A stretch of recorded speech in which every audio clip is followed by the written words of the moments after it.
ये सांसद जी सुनिए ना, निश्चित रूप से सांसद जी जो सवाल है उस पर आते हैं कि सवाल ये कि जय फिलिस्तीन का बैग तो प्रियंका जी उठा लेती है, जय यूक्रेन का बैग भी उठा ले, जय अफगानिस्तान का भी बैग उठा ले, यहाँ भी तो बच्चे मर रहे हैं। फिलिस्तीनी क्यों सूट करता है? दो बात मैं कहूँ, सर्वाइवल ऑफ द फिटेस्ट, जो दोनों अपने कंट्री की बात की, और जितनी ऊंची आवाज तर्कस में उतने कम मान, तर्क के मान कम होते हैं। रही बात आपने राफेल की बात की, जिस चिन्ह की आपने बात की है, ये भारत सबका है और पूरा देश 140 करोड़ जनता उसके साथ है। राफेल का हमने क्यों विरोध किया था, आपको मैं थोड़ा बता दूं कि F-35 नहीं, स्वास्थ्य मैं बता रहा हूं, सुनिए, F-35 जो सबसे एडवांस जो F-35 जो है उसके दाम 900 करोड़ है, राफेल का अपना 1600 करोड़ है। बात उसकी है। एनीवे, एक बात ये बात करूं, यहां पर चीजें नहीं, F-35 किस देश का है? अमेरिका का है। तो फिर अमेरिका से खरीदने की बात कर रहे थे। भाई वो हमने अमेरिका से लेना, राफेल तो हमने फ्रांस से करता।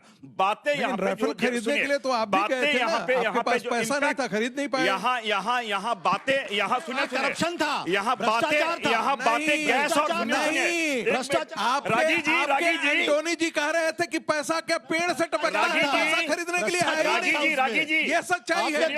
जो एप्स्टीन फाइल में जाके घूम रहा है। अफसोस जी, आप संघ परिवार से ना, वाजपेयी जी की एक बात सुन लीजिए, बोलने के लिए वाणी चाहिए लेकिन चुप रहने के लिए वाणी और विवेक दोनों चाहिए। मैंने आपको मैंने व्यवधान नहीं किया, मेरी बात भी आप सुन ले। अपने नेतृत्व को भी समझाया कीजिएगा।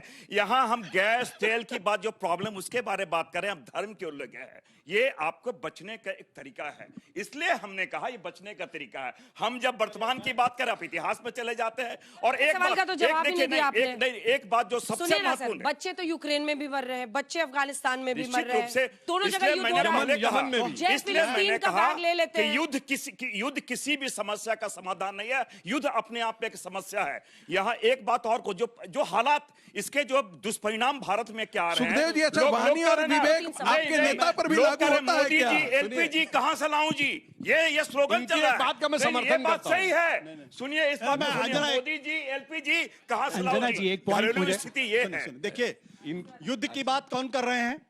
जिनका कोई इतिहास ही नहीं आजादी की लड़ाई में लड़ने का। ये यहाँ खड़े होकर शेर की तरीके से बोल रहे हैं। बात आम की शेर की हो, तरीके से अमरूद बोल वाला रहे हैं। बेचने आ गए। हकीकत ये कि बंदे मातरम कह के, बंदे मातरम कह के कोई इनका आदमी फांसी के फंदे पर नहीं चढ़ा। बात एक आदमी आजादी की लड़ाई में नहीं जेल गया, एक आदमी फांसी के फंदे पर नहीं चढ़ा। यहाँ आपको बता रहे हैं, अरे जब लड़ने की जरूरत थी तब आप लड़ने गए थे, तब आप बिल में घुसे हुए थे, सोनिया गांधी बिल में घुसे हुए थे, भारत के आजादी की। अभी आजादी अबे ज्ञान दे रहे। दूसरे एक मिनट, जो मैं ये जानना चाहता था कि चलिए, जो 7 अक्टूबर 2023 को जो हुआ वो बहुत ही निंदनीय घटना थी, पूरी दुनिया ने इसको कंडेम किया, लेकिन क्या उसके बदले में आप गजा के 72,246 लोगों का कत्ल करेंगे, मासूम बच्चों का कत्ल करेंगे, महिलाओं का कत्ल करेंगे, और भारतीय जनता पार्टी के लोग उसको डिफेंड करेंगे उसको, निंदा नहीं करेंगे उसको। थोड़ा सा और चिल्लाओ भैया। निंदा नहीं करेंगे उसको। ये लोग 72,246 लोगों का कत्ल हुआ, वहां पे मासूम बच्चे थे, जिसमें 60,000 से ज्यादा मासूम बच्चे और महिलाएं वो टेररिस्टों के साथ आतंकवादियों को मारा होता तो समझ में आता। टेररिस्टों के आपकी साथ, ज़हनियत है, टेररिस्टों के बीच में थे, टेररिस्टों के बीच में ज़हनियत है। बॉम्बिंग के अंदर टेररिस्टों के बीच में खड़े थे वो। जवाब सुनिए। टेररिस्ट बात तो आपके मुंह से निकला होता को कौन कि गजा में जिन मासूम किया था गजा में? ऑफिशियली इंडिया नहीं कहता, हमास को भी नहीं कहता। इंटरनेशनल कोर्ट ऑफ जस्टिस ने नेतन्याहू को के खिलाफ अरेस्ट वारंट निकाला है। ठीक है, लेट हिम रिस्पॉन्ड नाउ। अब जाके उससे मिलते हैं। एक तो सुखदेव भगत जी की इस बात को मैं इनका समर्थन करता हूं, जो अटल जी ने कहा था, बोलने के लिए बुद्धि की आवश्यकता, चुप रहने के लिए विवेक, वाणी, और चुप रहने के लिए विवेक, और इसलिए और उस विवेक की इनके नेता को बहुत आवश्यकता। और विवेक कहां से निकलता मैं बताता हूं। कहा जाता है, बिनु सत्संग विवेक न होई, और राम कृपा बिनु सुलभ न सोई। जब तक राम कृपा नहीं होगी तब तक सत्संग नहीं मिलेगा, सत्संग के बगैर विवेक। पर एक बात मैं कहना चाहता हूँ, सुनिए, एक मिनट सर, अपने वर्तमान में 1 मिनट। अभी आशुतोष जी ने इतना लंबा बोला, सुनिए, ये बोलने की बात करते हैं। गटर से गैस बनाने के लिए तो विवेक चाहिए ना, लगातार बोल रहे हैं। गटर से गैस बनाने के लिए तो विवेक चाहिए, नहीं चाहिए? सुनिए भाई, अब ये सोना भी बना लेते हैं ना, आलू से सोना भी बनाने के लिए लेते हैं। 1 मिनट मैं बताना चाहता हूं, इनकी पोल खोलता हूं। ये 2006 में इंटरनेशनल एटॉमिक एनर्जी एजेंसी, क्या लगातार क्यों बोल रहे हैं भाई? आशुतोष जी, अब अभी आप गैस से बनाया जा सकता है सर, सुनिए तो, कोई शॉर्टेज ही नहीं है। बताइए, सुनिए, SM कृष्णा भारत के फॉरेन मिनिस्टर बैठे हुए हैं, वीडियो अवेलेबल है, और हिलेरी क्लिंटन अमेरिका की फॉरेन मिनिस्टर। SM कृष्णा यूं बैठे हैं और हिलेरी क्लिंटन बोल रही है, now India has decided that they will not purchase oil from Iran. आइए 2006 international atomic energy agency IAEA में भारत ने ईरान के खिलाफ वोट कर दिया और ईरान भौचक्का, क्यों? अमेरिका से न्यूक्लियर डील करनी थी। अब आइए साहब, नटवर सिंह ने अपनी किताब one life is not enough, जो फॉरेन मिनिस्टर थे इनके, उसमें लिखा अमेरिका के कहने पे मुझे हटाया गया विदेश मंत्रालय से, और ये सोनिया गांधी ने कहा वेनेजुएला से तेल नहीं लेंगे, तेल नहीं लेंगे, ईरान से तेल नहीं लेंगे, नहीं लेंगे, रूस से कहेंगे तेल नहीं लेंगे तो नहीं तेल लेंगे, कहेगा रूस से तेल ले लो तो तेल ले लेंगे, क्या ईरान से तेल ले लो तो तेल ले लेंगे। आशुतोष क्या ज्ञान दे रहे?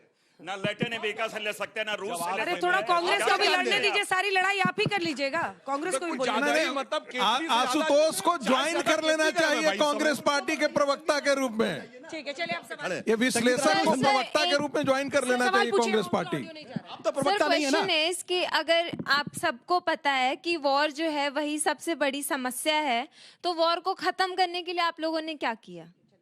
पाकिस्तान को और गाली कोई दे रहे हैं और कोई कि यहाँ वो पे मिडिल स्टेज में जल्दी कैसे से आगे आगे आइए, शुरू है। आगे आइए। ये तो बातें सामने की बातें हैं।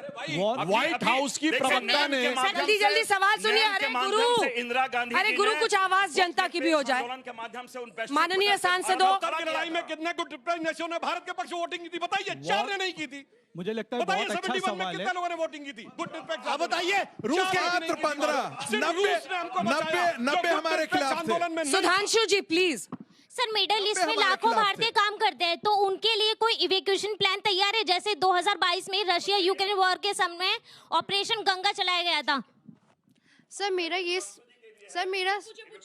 मेरा सवाल सांसद जी, सर मेरा सवाल ये है कि जैसे कि आप लोगों ने कहा हम तो कि ये जो इटली से युद्ध ले है आते वो हैं अभी उठा और समय करके। तक चल सकता है। Evacuation plan है। अभी आपने कहा कि जैसे युद्ध जो है वो थोड़े और समय तक के लिए चल सकता है, तो सर अब भारत पे लिए भी इसमें समस्या उठेंगी, और वो समस्या से भारत निपटने के लिए क्या क्या अब हथकंडे अपनाएगा? जैसा हमने अभी देखा, करने नहीं मतलब तैयारी क्या करेगा? ईरान का कहना है कि हम युद्ध के हिमायती नहीं है, अमेरिका युद्ध का हिमायती है। लेकिन अभी 1 मार्च को ही ईरान ने एक AI वीडियो पोस्ट की ट्विटर पे, उसमें ईरान ने मिसाइल का नाम था रेड मिसाइल से USA के ऊपर हमला किया, उसकी स्टैच्यू ऑफ लिबर्टी के ऊपर। तो उससे आप क्या दिखाना चाह रहे हो?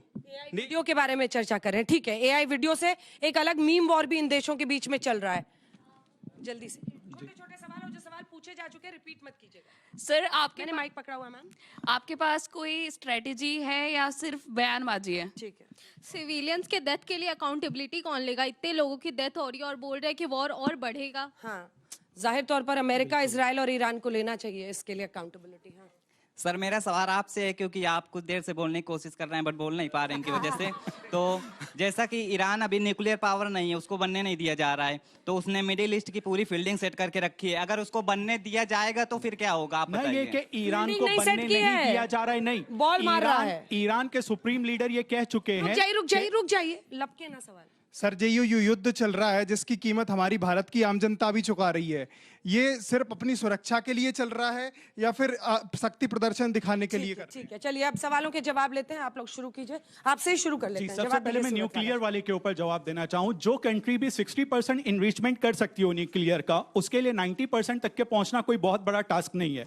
ईरान के सुप्रीम लीडर का फतवा है, और एक बार से ज्यादा वो बता चुके हैं और कह चुके हैं कि अगर हम बनना चाहते तो दुनिया की कोई ताकत हमको रोक नहीं सकती थी, लेकिन हमारे सिद्धांत हमको इस बात की इजाजत नहीं देते हैं कि हमें न्यूक्लियर बम की जरूरत है। ईरान के पास ये 60% की भी जो टेक्नोलॉजी है, उस जमाने में आई है कि जब दुनिया ने चारों तरफ से इसको सैंक्शन में घेर कर रखा था। तो इस हिसाब से ईरान बनना नहीं चाहता है, और उसने ये लाइन अपने लिए डिफाइन कर रखा है कि नहीं बनना। इसीलिए मैं सुधांशु जी को भी कहूंगा कि ईरान वो कंट्री नहीं है कि जिसने कभी न्यूक्लियर के लिए बम बनाने की कोशिश भी किया हो। ये गलत इंफॉर्मेशन थी। सुधांशु जी जवाब दीजिए।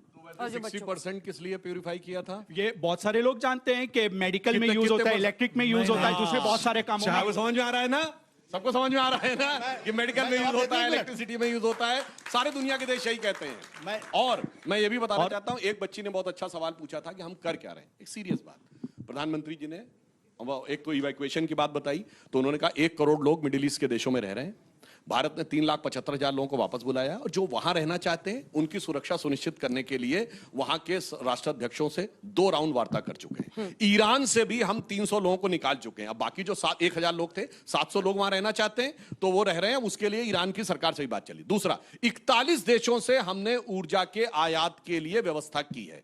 हमने अपना एलपीजी का जो प्रोडक्शन है वो 40% यानी मैक्सिमम कैपेसिटी में बढ़ा दिया है। और भारत की कूटनीतिक दक्षता समझिए, रशिया से आने वाले 7 टैंकर जो टुवर्ड्स चाइना जा रहे थे वो डाइवर्ट होकर भारत की तरफ आए। रशिया से हमने बातचीत करके यह व्यवस्था की है। अर्थात इस समय सरकार को जो करना चाहिए, सरकार पूरी तरीके से ईरान ने कहा भी है कि भारत का भी चाइना, रशिया, पाकिस्तान सबकी तरह वो जहाज आने देगा। एक बार छोटे-छोटे कमेंट ले रही है आशुतोष, जल्दी देखिए, टाइम खत्म हो रहा है, जल्दी। एक चीज है कि जो सरकार की प्रिपेयर्डनेस की बात की, मैं खाली एक डेटा दे देता हूं जो ministry of commerce and industry का पिछले शनिवार को आया है। क्रूड ऑयल का प्रोडक्शन पिछले 6 महीने से लगातार श्रिंक किया है, लगातार घटा है। नेचुरल गैस का प्रोडक्शन पिछले 20 महीने में लगातार घटा है। रिफाइनरी प्रोडक्ट्स का जो है वो 11 महीने में से 6 महीने प्रोडक्शन घटा है। और फर्टिलाइजर का प्रोडक्शन पिछले सालों में लगातार घटा है। ये सरकार की तैयारी है। प्रधानमंत्री की आपने बात की है, उन्होंने घोषणाएं की, आश्वासन दिया, लेकिन रोड मैप नहीं है। आपने वेकेशन के बाद क्या कोई टाइमलाइन आपने दिया है क्या? वो भी नहीं दिया। जल्दी से 2 लाइन से। इसलिए अच्छा, दूसरी बात सुनिए, देखिए